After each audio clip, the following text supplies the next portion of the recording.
The Colts might just have a new leading receiver this year, and it's not going to be the guy that's about to start making $20 million a year either. Let's get to it.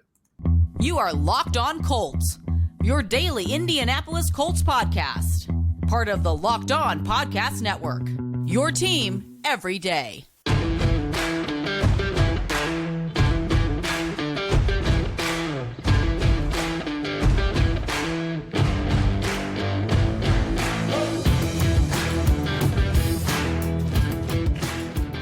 What's up, everyone? Thanks for tuning in and making us your first listen of the day. This is your daily podcast covering your Indianapolis Colts, part of the Locked On Podcast Network, your team every day. I am Jake Arthur, and he is Zach Hicks. You know the two of us from horseshoehuddle.com. I'm your resident credentialed media member for the site, bringing you the day-to-day scoop from the facility, from training camp coming up starting next week. And Zach is just the most handsomest devil in the film game that there is. So welcome to the show, everybody. And today we're going to be debating and talking about some either or type of things. We did an episode like this last year that you guys really seemed to like. So specifically, we're going to look into who's going to be the Colts leader in receiving yardage between Michael Pittman Jr. and Alec Pierce. That debate, I think, is probably a little closer than we might realize. Whether Kwity, Paye, or Samson, Ebukam are going to have more sacks this year. And then Zach and I are just going to kind of surprise each other with some more rapid fire, either or, would you rather type stuff. So we'll get to that here. First up, so Michael Pittman Jr. versus Alec Pierce. And I'll say last year we did this, and it was Alec Pierce as a rookie versus Paris Campbell, who had never had a complete season before. Mm-hmm. And I was referred to as a dum-dum by some people in the comments picking Paris Campbell, and lo and behold, he was the leader. But this year, I think it's a lot more. I think it's a really good debate because you look at the style of offense. Shane Steichen wants to push the ball downfield. Anthony Richardson, if he's your primary starter, that's something he has really been comfortable doing in college. That's Alec Pierce's bread and butter. We've seen that with Pittman before when Carson Wentz was under center, but mostly he's been a guy that averages really more around 10 yards a catch throughout his career, basically. He's been more of a chain mover. So what do you think on this one? Is it going to be Pierce or Michael Pittman who leads in receiving yards? Because I'll let you get to the point about receptions. I don't think that one is as close. No. Now, do I want to go for the tougher one? Do I want to, do I take the layup here, or do I, take the contested three? Let me think about this. Speak your truth. Speak your truth, buddy. I'll be the gutsy one this time. I'll go with Alec Pierce. I think I actually went with Alec Pierce in this challenge last year. And the thing is, I think both are going to be fairly close to each other throughout the whole year. I think it'd be, around 800, 900 yards. I mean, hopefully Alec Pierce is able to get up to around 800, 900 yards, and Pittman, he'll be his typical 900 to 1,000 yards receiving like he always does. Obviously, it's a phenomenal season for the Colts if Pierce gets up there to that 800, 900,000 yards. It's probably more likely that Pittman does it, but I'm going to take the crazy chance that Pierce is able to get up there solely for the fact that he is such a big play wide receiver. And we kind of really didn't see that much out of Pittman last year, given his role did change quite a bit with whatever the heck was going on with the Colts offense last season. Pittman Jr., I think, only had like 3 targets over 20 yards last year. He was really not used down the field, where Alec Pierce, it was a little bit more. I think it was like 17 targets down the field. Had multiple catches past 20 yards, big-time highlight plays against the Kansas City Chiefs, the Tennessee Titans, the Washington Commanders, and obviously the game winner against the Jacksonville Jaguars. Where he was just beating guys off the line and then using his speed to get down the field.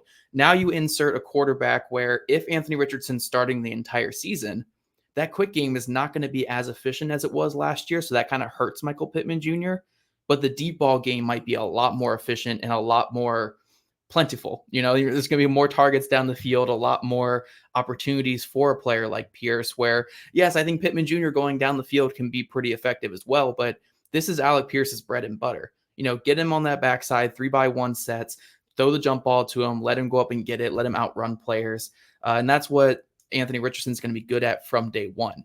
So the short ball and the kind of precision passing that Michael Pittman Jr. has been getting the last couple of years to get himself up to 1,000 yards, that's going to be taking a step back. But the outside, the deep balls, the vertical passing game to Alec Pierce is going to be taking a step forward. So yes, I think the easy answer here is Michael Pittman Jr. He's consistent. He's reliable. He gets those 1,000 yards each of the last 2 seasons.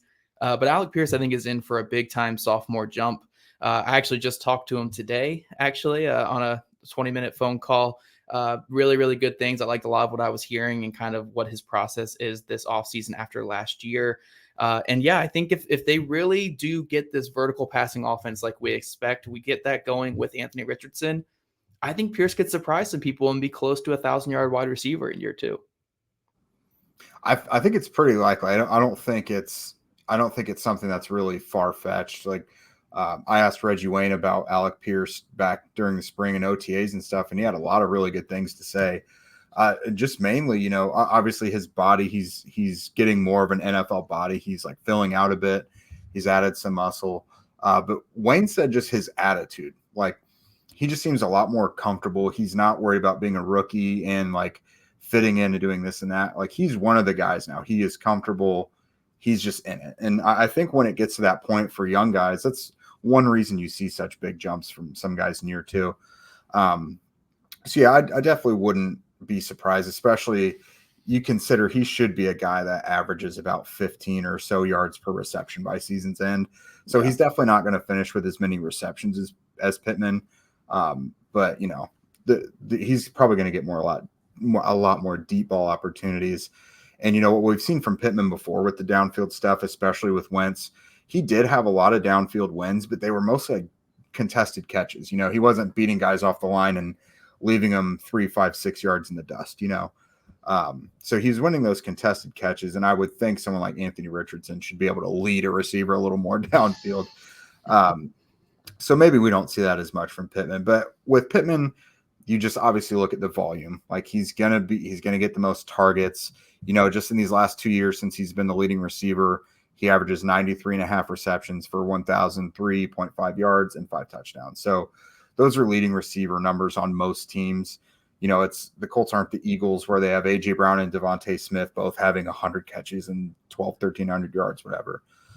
So as far as we know, Pittman is still going to be that guy that sees the highest volume of targets. One thing I like in his favor now is I think the Colts passing game really can't get much worse than it was last year.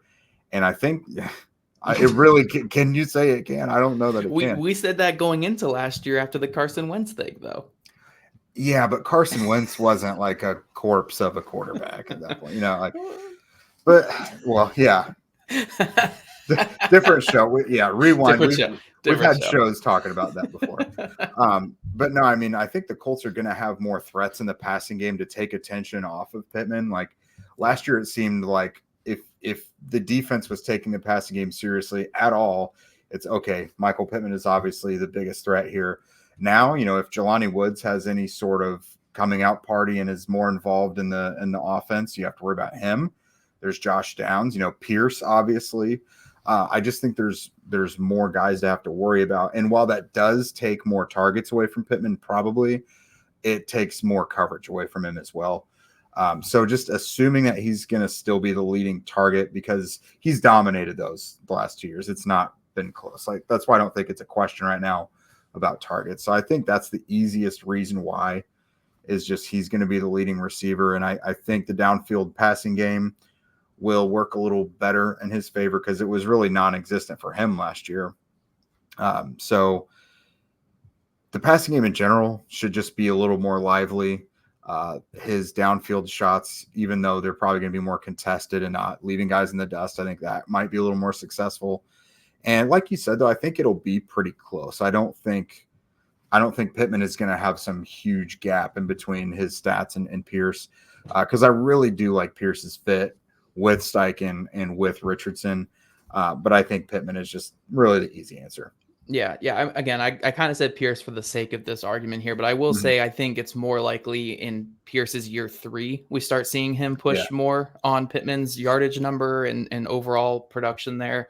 I think this next season will be something like, Pittman Jr. around 950 to 1050 in yards, and Pierce will probably be around like 700 to 800 in yards. So fairly close, but not super, super close. But I just want to see more efficiency from Alec Pierce, and obviously more efficiency from Michael Pittman Jr. in terms of taking down the drops and being a little more consistent from week to week. But with Pierce, it's just not hitting that rookie wall. Hopefully in year 2, now that he's out of that grueling aspect that is the rookie season and all the stuff that comes with it, he can actually be more consistent and more efficient from week 1 all the way to week 17, where last year it was more of, we saw a really good stretch from like week 3 to week 8, and then he kind of fell off a little bit down the stretch last year.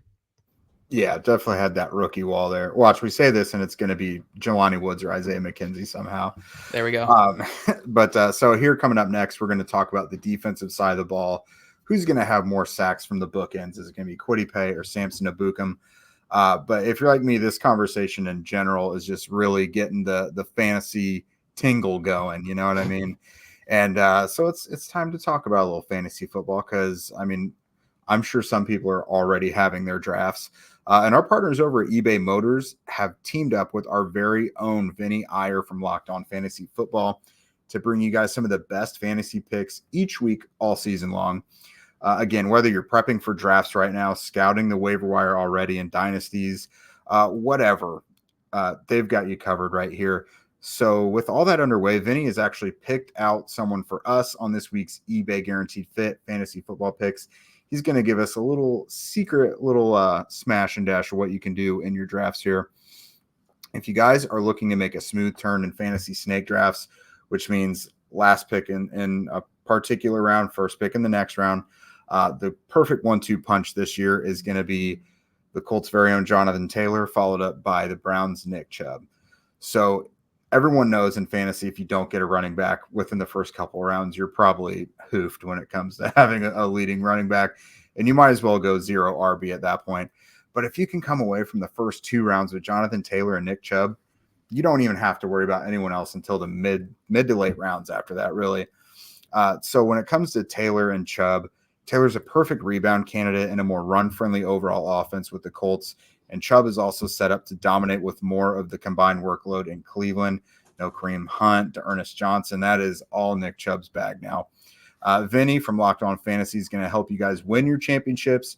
And eBay Motors knows a championship team is about each player being a perfect fit, which is honestly the same for your vehicle. With eBay Guaranteed Fit and over 122 million parts and accessories for your vehicle right at your fingertips, you can make sure that your ride stays running smoothly. Air filters, brakes, batteries, taillights, alternators, shocks, struts, you name it, eBay Motors has got it.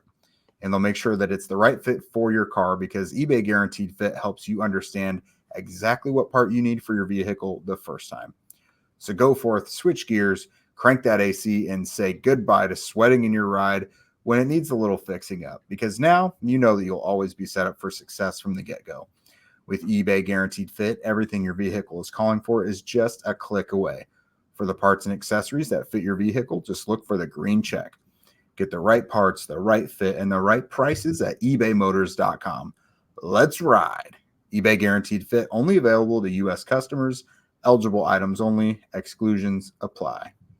And every dayers bring me back every single day, the next couple weeks, all the way throughout the entire season. 5 episodes a week talking Indianapolis Colts training camp, all the biggest stories, and Jake Arthur enters his Michael Bublé Christmas era, where really he's just the most talked about thing in all of Indianapolis. When Mariah Carey comes out of the ocean for Christmas time, yes, that's me.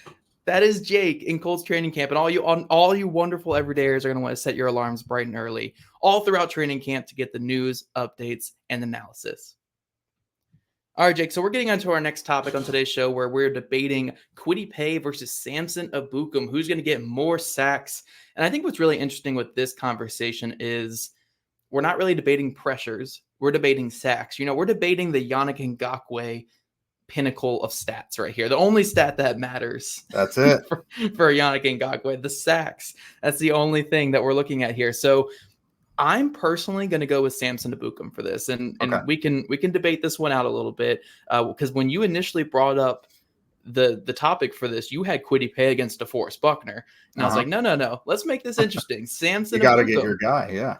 And the reason why, there's 2 reasons why. One, Ebukam's coming off a really strong year with the San Francisco 49ers. Yes, it wasn't a ton of sacks, but a lot of pressures, pretty good win rate, doing some really good things on that Niners defense. But two, when you look at the way this defense is set up, that Leo position that Samson Ebukam is going to play, because Kwity Paye is going to be on the other side. He's going to be more of that strong side defensive end. Yes, they'll both be out in wide nines, but Kwity's going to be on a lot of stunts and twists that are to set up things for DeForest Buckner and other pass rushers. When you look at the Leo position that Samson Ebukam is going to be at, that's a very advantageous spot to create sacks and to create pressures and to off of things like that. Yes, they're playing against the left tackle on that side. It's a little bit tougher playing against the left tackle theoretically. But on that side, he's going to be more isolated. He's going to be more backside. The more pressure, there's going to be like more guys pressuring from the right side. So there's going to be a lot of moments where the quarterback is rolling to the left to get away from the three rushers on the other side. And that's when you roll into guys like Samson Ebukam, or you roll into Yannick Ngakoue like last season. So I think Ebukam is going to be benefiting when it comes to sacks by just having guys rolling into him, running into him. Obviously, he's a really good pass rusher when it comes to just threatening the edge and getting depth in the pocket. So he's always going to be right there for when that quarterback is trying to roll out of the pocket. But also, again, he's coming off a good year. He's a good pass rusher, really strong player with long arms, and really does a good job, again, of pressuring that pocket. So I think he's set up to get more sacks, even if it's not like a super, super productive, like top tier edge rusher thing. And Kwity Paye might outperform him as an edge rusher. But I think when it comes to sacks, Ebukam's in a really good spot here to just come away with a lot of them, just in terms, again, of just guys rolling into him and getting pressures that turn into them. I like how you came at that from the technical standpoint, not talking about pressures or anything. But no, so, okay. So both of these players, I would say, are ascending, especially Kwity, because this is only, year 3. And the dude was an animal last season before, that ankle injury really derailed things. And again, Ebukam, I think, is ascending as well. This is, I think, year 7 for him, though. It seems like it's probably a comfort level thing. And, comfort level finding your footing in the NFL, but also finding the right scheme for you. Because when he was with the Rams, I believe he was a stand-up outside linebacker in the 3-4 primarily, right? Yep. So he did kind of move around a little bit, but he predominantly was standing up in that 3-4. Yeah, so I think this hand in the dirt is probably a little more advantageous for him, probably a better fit. So at this point in his career, he is, still getting better and everything. This is another razor thin one, I think. I think I would bet comfortably that each of them would have 8 to 10 sacks probably. But I want to say that at least one of them is going over 10 this year. And I'll say Kwity. So he is going to have some more muck to deal with for sure. He's going to have more of the technical aspect. He's not going to have the clear path to the quarterback. But I just think as long as he stays healthy, he's got that power that certainly helps. He's got, the unreal agility as well. I just think we were on our way to seeing it last year before the ankle injury. So assuming health, which is always a dangerous game to play, I'm going to go with him on this one. I'm just looking just at plain numbers. In 2 years, Kwity has averaged 5 sacks and 6.5 tackles for loss. Because for me, I almost lump tackles for loss in there as well. Ebukam averages 3.9 sacks and 4.7 tackles for loss in 6 years so far. So the numbers are just a little higher for Kwity as well. But yeah, I think it's really looking good. I was really tempted to throw Dio into this as well. I don't think he's quite there at the level of those guys yet, but Kwity, I just think that relentless motor mixed with the strength that he's got and that agility, and it looks like he's developing some better block shedding techniques as well, just from what I could catch on from near the end of his playing time last year. I like it. I like his ability to not only beat Ebukam in sacks, but I think he's going over 10 this year. I'm gonna put it at 12. Whew. Okay. That's health permitting, of course. Save these for the hot take article or for the hot take podcast. Jay, come on. Now, if it was hot, I'd say he was going 16 or 18 sacks. No, it's hot saying 12. What's his career total at right now? Is it even at 12? 10. It's a 10. Look, I love both these players. I think they can both be really solid players. I would be a little cooler on sack because sacks are just crazy, man. Sacks are hard. Both players throughout their careers, and especially earlier coming out, were kind of dinged for not finishing. They had the pressure and everything. They just needed those sack numbers to go with it. So, I mean, do they iron those issues out? They have gotten better clearly in the NFL, but yeah, sacks are a little tough. I would put, I'm pretty happy saying that they're like 6 to 9 sack guys. I would be really happy with 8 to 9 for either or both of these guys this year. But all right, Jake, 12 sacks for Kwity Paye. I'm excited. Let's hope that happens there. I think Ebukam is just more like, again, if I'm projecting both these guys to be like somewhere between 6 and 9, I would say Kwity Paye like 6.5 sacks, Ebukam being around like 8, because again, just people run into him a little bit more, or he's gonna be backside on play actions where he can just do the Dio thing and tackle a guy as they fake the handoff and stuff like that. And Ngakoue fell into 9.5 sacks last year. So, I mean, there's definitely merit to what you're saying. But dude, in my head, Yannick Ngakoue had like 15 or 16 sacks. Like, it felt like he kept getting sacks. It's just, no pressures or anything on top of that. But coming up, guys, we're going to do some fun either ors. Jake's going to hit me with some rapid fire ones, and we're going to talk, some camp battles, some starts, all that kind of stuff. Jake's going to throw them at me here in just a second. All right, Jake, so we got some either ors. What do you have for me, man? What are we going here? We're going to have some fun with this. We're going to do some crazy ones, or are you going to keep them a little tame for me? Yeah, so we'll see. I think these are going to develop. These are a little more off the cuff, and I'll save the biggest and best one for last. But okay. So here's one. So we've debated before, not really debated. We've talked about Josh Downs versus Isaiah McKenzie, but I think we both really like Josh Downs. But who's going to finish with more targets, Josh Downs or Jelani Woods? That's tough, because if you look at Shane Steichen offenses, the tight ends get a lot of targets. Yes. Now, given he had Dallas Goedert the last 2 years, so Dallas Goedert's pretty darn good. But the guy has God in his name. Like, come on. Right. Goad or whatever, GLED. But yeah, Dallas Goedert's one of the best in the league, so it makes sense why he's getting targeted that much. But you still can't overlook that the tight end position is used quite a bit in Shane Steichen's offense. And then on top of that, I just kind of talked about with Alec Pierce. Alec Pierce kind of had that rookie season at wide receiver where you go from all of your training for the combine, you go through the combine, then you go through your pro day circuit, then you go right into training camp, then you go right into the season, and you don't really get a break. So you see the rookie wall kind of hit guys really early, which we kind of saw with Jelani Woods too. Jelani Woods had some moments here and there, but it wasn't really that great of an overall season if you put it all together. Now Jelani Woods is going into year 2 where he gets a little bit of that break, a little more comfortability with just being an NFL football player, where Josh Downs is that rookie who's coming into that tough first season where you're kind of going through all that stuff at once. So, man, I've been really high on the whole Josh Downs getting a ton of targets this year, but I'll lean Jelani Woods for right now, just because of all those factors right there. Just because I think Woods is going to be more acclimated to the NFL, more ready for a big target load. Or Downs, I think they're going to ease him in a little bit to start the year, and then there might be some of that rookie wall moments that we see with a lot of rookie wide receivers. But that's a great question. I could go either way there, and I want to ask you guys what you think about that one. Jelani Woods or Josh Downs in terms of targets next year. Who do you guys think gets more of them in 2023? That's a really, really interesting one there, Jake. Yeah, I like your pick because Downs obviously has to kind of compete with Isaiah McKenzie for that slot role in general, and then you don't know where Ashton Dulin comes into it as well. And mind you, you talked to Alec Pierce this week. I saw Ashton Dulin at the grocery store this week, and he looks great. So we're really on the same level here in terms of our communication with these guys. We are insiders, Jake. That's right. The most insiders. Ashton, what cereal getting, brother? No. So, okay. Up next. This involves another guy that you've been really high on. Who is going to be this? So, okay, Juju Brents and Kenny Moore, your top 2 cornerbacks. Who is this second outside corner? Is it Dallas Flowers, the incumbent, or is Darius Rush just going to continue this hot streak he's had the offseason, and he's going to claim the other outside spot?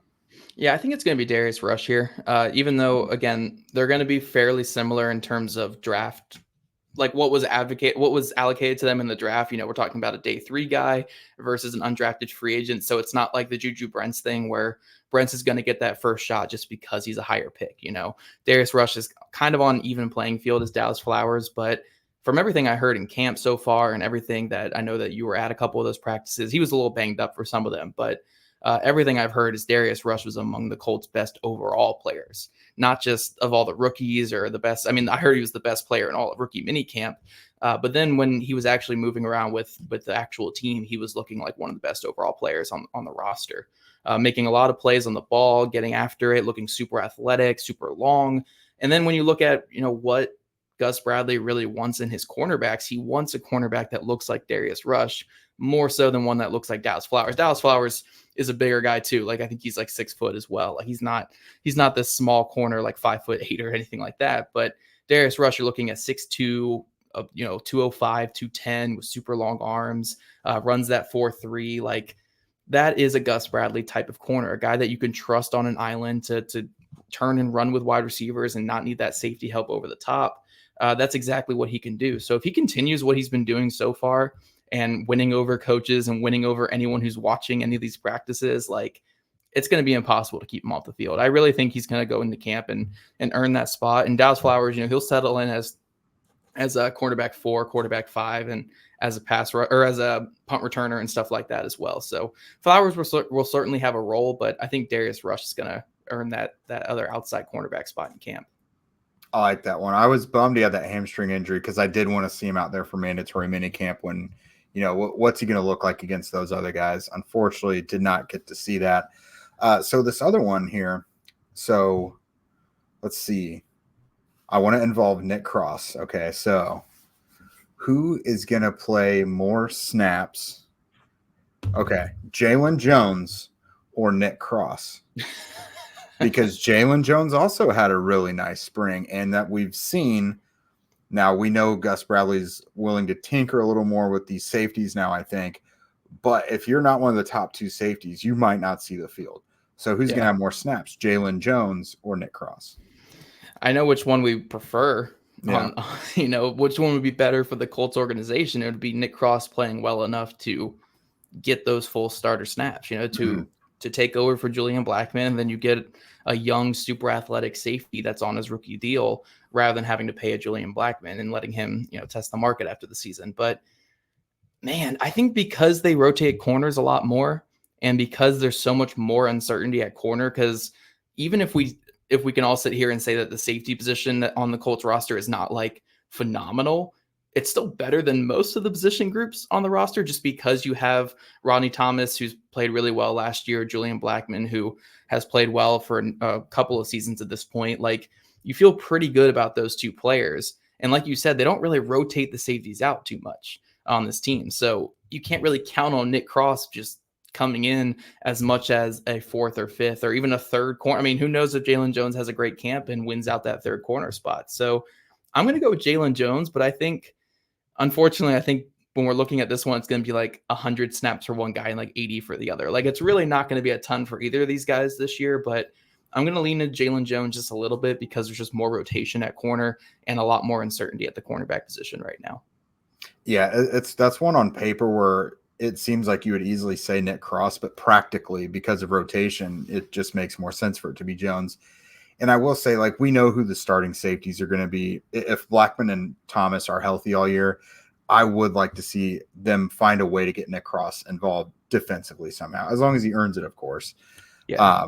But yeah, I mean, 2 years with that kid with almost no role on defense is probably not going to do well for his development, obviously. So the marquee question heading into training camp now, who is going to be the week 1 regular season starter at quarterback, Anthony Richardson or Gardner Minshew? Man, it's really hard. It's so hard to answer this before camp because it really is going to come down to what these guys look like in camp. I mean, honestly, more so Richardson than Minshew. Like Minshew could look like terrible in camp, but if Richardson doesn't look ready, they're going to throw Minshew out there week 1. That's exactly right. It's not about Minshew. It's about Richardson. Because we've seen bad quarterback play throughout the summer lead to that person being the starter in the regular season. Right. I'm going to say that Richardson does enough in camp and in the preseason to where Steichen says, okay, I can draw up a game plan for this. Like, I don't think he's going to come out there and complete 99% of his passes or whatever throughout the camp and throughout preseason. I'm not saying he's all of a sudden going to be this super methodical and accurate passer. But I think he's going to show enough growth throughout preseason to where Steichen's going to say, okay, cool, I can draw a game plan where maybe he only throws like 20 passes a game at best, but we're still able to have a game plan where he can go out there and execute it. So yeah, I'm going to say Anthony Richardson. I'm going to say he starts all 17 games this year, or hopefully starts all 17 games this year. Let the young guy play. And as Jim Irsay said, they really only learn by being on the field there. That's exactly where I'm at. Like the whole time we knew Gardner Minshew was insurance in case Richardson wasn't ready or in case they didn't get a quarterback they wanted in the draft. And again, I mean, Minshew's contract isn't one that demands starting time. So just from everything they've said, we've heard it said too many times that you get better by playing and, every sort of variation of that phrase. And I don't think Richardson – I don't think he's going to show out looking so bad that you can't play him. And something we talked about during the entire pre-draft process and everything is his floor is higher because of his running ability. Mm-hmm. As long as his passing isn't the worst thing we've ever seen, just like you said, I think Steichen is going to be able to come up with something to work with and get him on the field. Right. I completely agree there. And all you awesome. I almost said awful. All you awesome every day. All you awesome everydayers. I can't believe I almost said that, guys. You can just destroy me in the comments. All you awesome everydayers. We're back every single day throughout Colts training camp to talk all about this team, all the news, analysis. And we're just going to nerd out more about these either ors and would you rathers and stuff like that because it is training camp time. It's off season time. It's time to get excited. So if you guys don't already, follow at Locked On Colts, at Jake Arthur NFL, and at Zach Hicks 2 all on Twitter. Also subscribe to Locked On Colts podcast on YouTube or wherever you listen to our podcast. We'd love your guys' ratings and reviews, and we'll see you guys bright and early tomorrow morning.